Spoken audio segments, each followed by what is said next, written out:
Good morning students. आज भी हम चर्चा करेंगे भावनात्मक बुद्धि या इमोशनल इंटेलिजेंस के आयाम के बारे में, अर्थात इसके कौन कौन से आयाम होते हैं, मतलब इसके कौन कौन से आयाम होते हैं या क्या डोमेन होते हैं ये इसके, वो हम उस पर चर्चा करेंगे। Domain of emotional intelligence. उसके पहले हम बुद्धि के भावनात्मक बुद्धि के दो प्रकारों की बात करेंगे, जिसमें से एक सुखद संवेग और दुखद संवेग, या सुखद भावनाएं एवं दुखद भावनाएं। तो सुखद भावनाएं ऐसी भावनाएं होती हैं जिनमें हमको सुख मिलता है, और दुखद भावनाएं ऐसी भावनाएं होती हैं जिसमें हमको दुख मिलता है। जैसे ईर्ष्या है, घृणा है, तो इसमें हमको दूसरे के प्रति हम सोचते हैं लेकिन दुख हमको भी होता है, भय होता है। ये सब दुखद भावनाएं हैं। सुखद भावनाओं में जो हम अच्छा हमको खुशी मिलती है, कोई हमको अच्छी चीज कर दिया, हमारा प्रशंसा कर दिया तो हमको अच्छा लगता है, ये सब सुखद भावनाओं में आएंगे।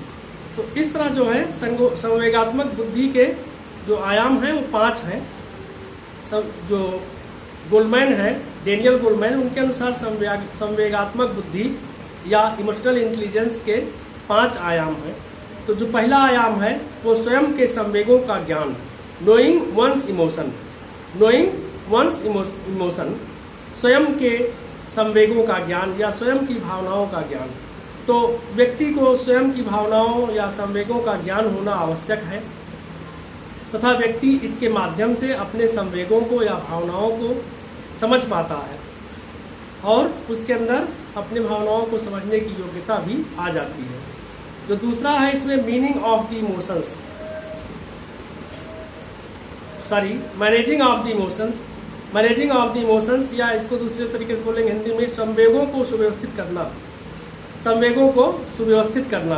तो ये जो संवेग होते हैं, पहले हम संवेगों को जान जाते हैं कि हमारे अंदर कौन सा संवेग उत्पन्न हो रहा है, सुख का है या दुख का है, घृणा है या प्रेम है, या कौन सा मतलब संवेग उत्पन्न हो रहा है। फिर उन संवेगों को हम मैनेज करते हैं, और मैनेज करना या सुव्यवस्थित करना जरूरी है, क्योंकि संवेगों को सुव्यवस्थित करना है तो स्वयं की आंतरिक स्थिति, भाव, स्वभाव तथा अभिव्यक्ति को नियमित करना। हम स्वयं की आंतरिक स्थिति, बहुत बार हमें क्या होता है, एकाएक बहुत क्रोध आ जाता है, लेकिन बहुत क्रोध आने के बाद भी हम सोचते हैं कि क्रोध हमें नुकसान करेगा, या इस क्रोध से हमारे सामने वाले के संबंध खराब हो जाएंगे। तो हम क्या करते हैं कि उस क्रोध पर नियंत्रण कर लेते हैं, क्रोध को छिपा जाते हैं, या कुछ समय के लिए वहां से हट जाते हैं, या कुछ देर शांत हो जाते हैं, जिससे कि क्रोध को हम छिपा सके और उस पर नियंत्रण कर सके। इस तरह जो हमारे अंदर स्थायी भाव होते हैं, और जो स्वभाव होता है, स्वभाव प्रकृति या नेचर होता है हमारी, उन सब चीजों को हम नियमित करते हैं, मतलब कंट्रोल कर लेते हैं, उनसे रेगुलेट कर लेते हैं, कंट्रोल कर लेते हैं, उन पर अपना नियंत्रण स्थापित कर लेते हैं। किसी व्यक्ति को जीवन में सफल होने के लिए जरूरी है। तो तीसरा है स्वयं को अप्रेरित करना, मोटिवेट टू सेल्फ। स्वयं को अप्रेरित करना, अपने आप को अप्रेरित करना। देखिए, जब कोई व्यक्ति स्वयं से अप्रेरित नहीं होता है, मोटिवेट नहीं होता है, तो बाह्य जो बाह्य मोटिवेशन है या जो एक्सटर्नल मोटिवेशन है, वह उतना कारगर नहीं होता है जितना कि इंटरनल मोटिवेशन। हम अपने अंदर से कोई चीज सोचते हैं, वो लगन होती है, उस काम को हम कर जाते हैं, उसमें सफलता भी अर्जित करते हैं। लेकिन जब हम केवल दूसरों के द्वारा प्रेरित होते हैं या मोटिवेट होते हैं, तो हम सफल तो होते हैं लेकिन उतना सफल नहीं होते हैं। तो इसमें जो स्वयं को प्रेरित करने में या मोटिवेट करने में लक्ष्य के प्रति आशा, जो आपका लक्ष्य है या गोल है, उसके प्रति आपके अंदर एक्सपेक्ट होता है, आशा होती है कि हम इसको पूरा कर लेंगे, हम इसको पूरा कर लेंगे, ठीक है, ये हमको आशा होती है। और जब हमको ये आशा होती है कि इसको हम पूरा कर लेंगे, तो हमारा उत्साह या जो करेज है वो भी बना रहता है, हमारा जो करेज या उत्साह है बना रहता है।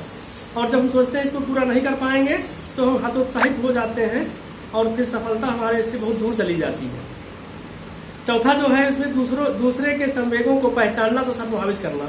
हम देखिए जितना जरूरी हमें अपने संवेगों को या इमोशंस को जानना है, उससे ज्यादा जरूरी हमें दूसरों के संवेगों को जानना है और उसको पहचानना है।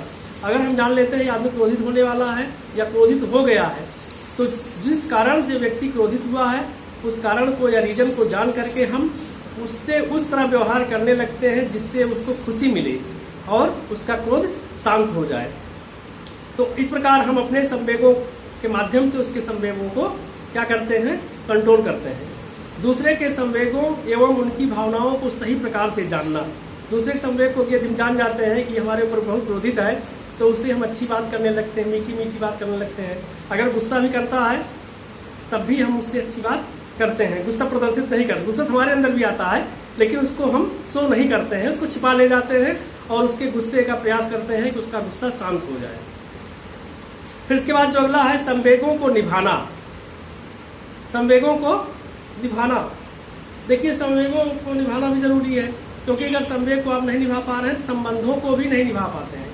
तो संबंधों को निभाना जरूरी है, संबंधों को निभाना जरूरी है, क्योंकि व्यवहार व भावनाओं से सामने वाले को अत्यधिक प्रभावित करना। इसमें क्या है, संबंधों को निभाने में व्यवहार व भावनाओं से सामने वाले को अत्यधिक प्रभावित करना। हम अपने व्यवहार से या अपनी भावनाओं से दूसरे को क्या करते हैं, खुश कर लेते हैं। इसके लिए कभी कभार हम कुछ चापलूसी इत्यादि भी करते हैं।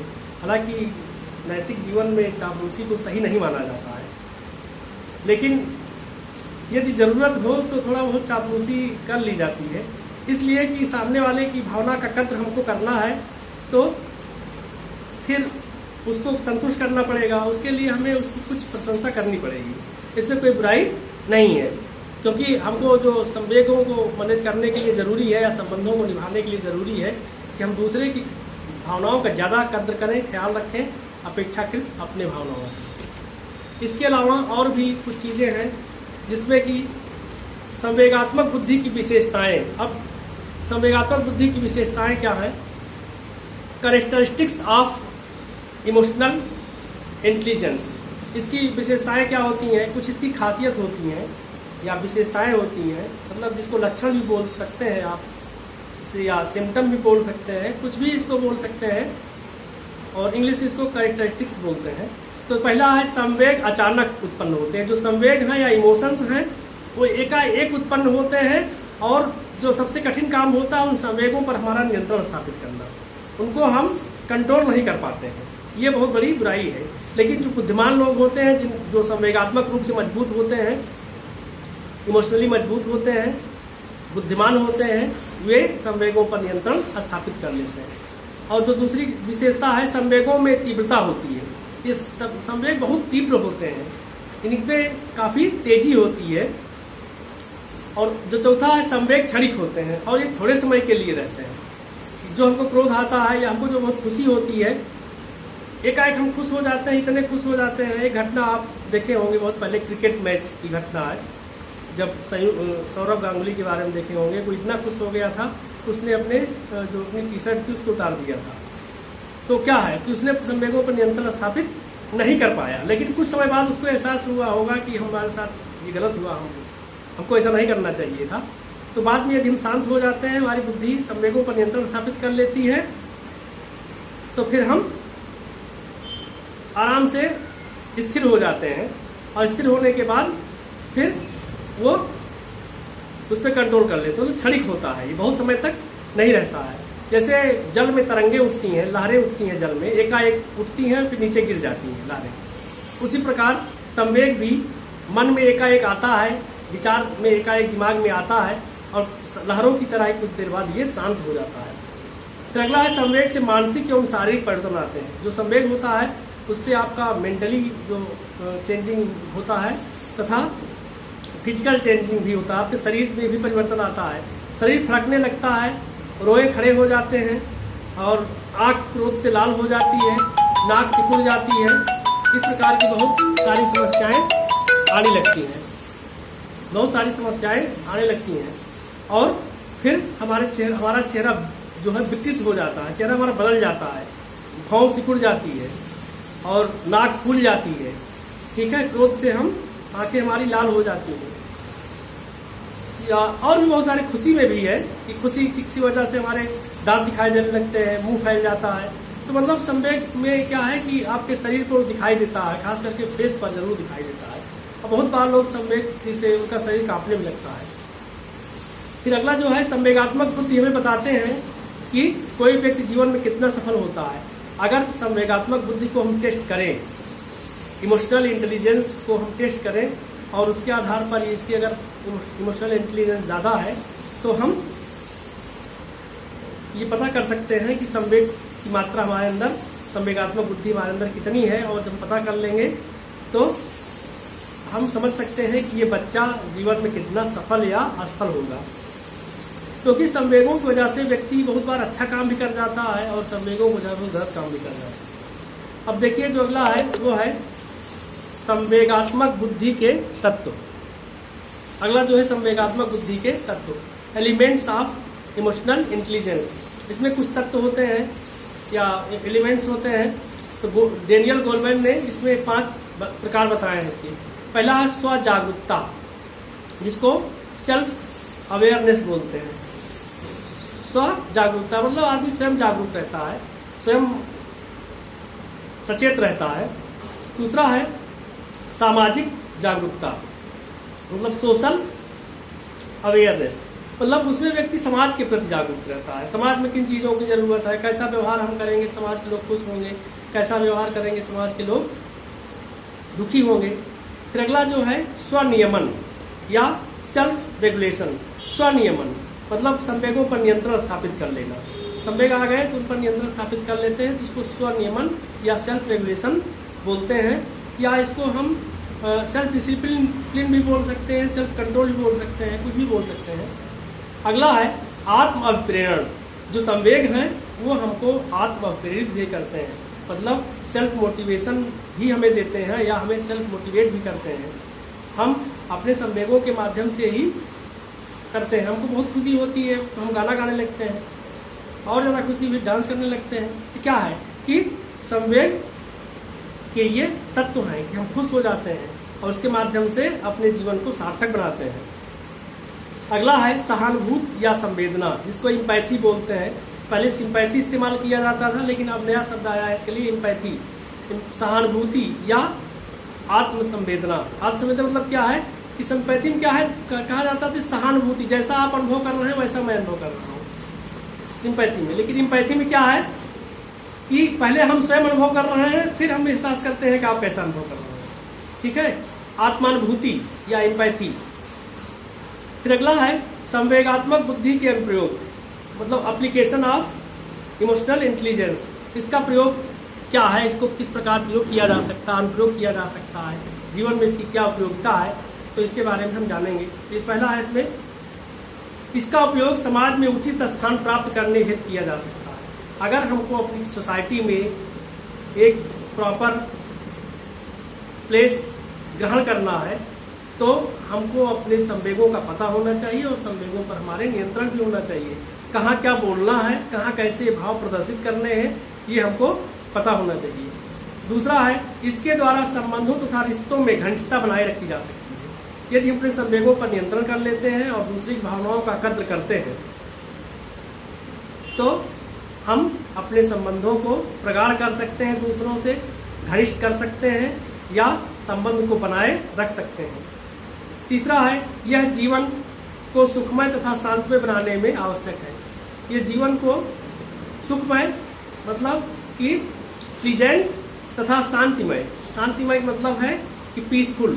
यदि हम अपने जीवन को प्लीजेंट एवं पीसफुल बनाना चाहते हैं तो हमको अपने संवेगों पर नियंत्रण रखना आना चाहिए या हमको अपने संवेगों पर नियंत्रण रखना सीखना होगा।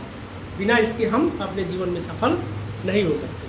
फिर अगला है ये वांछित सफलता प्राप्त करने में मदद करते हैं। जो हमारी डिजायर है या जो हमारी इच्छाएं हैं, जो हमारे एस्पिरेशन है, हमारी आकांक्षाएं हैं, उसको पूरा करने में ये हमारी मदद करती हैं। क्योंकि किसी व्यक्ति के अंदर ये डिजायर ना हो, इच्छाएं ही ना हो तो क्या व्यक्ति क्या करेगा, कुछ नहीं कर पाएगा।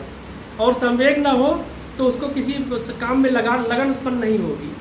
तो भावनाएं तो जरूरी है, बिना भावना के हम जीवन में सफल नहीं हो सकते हैं।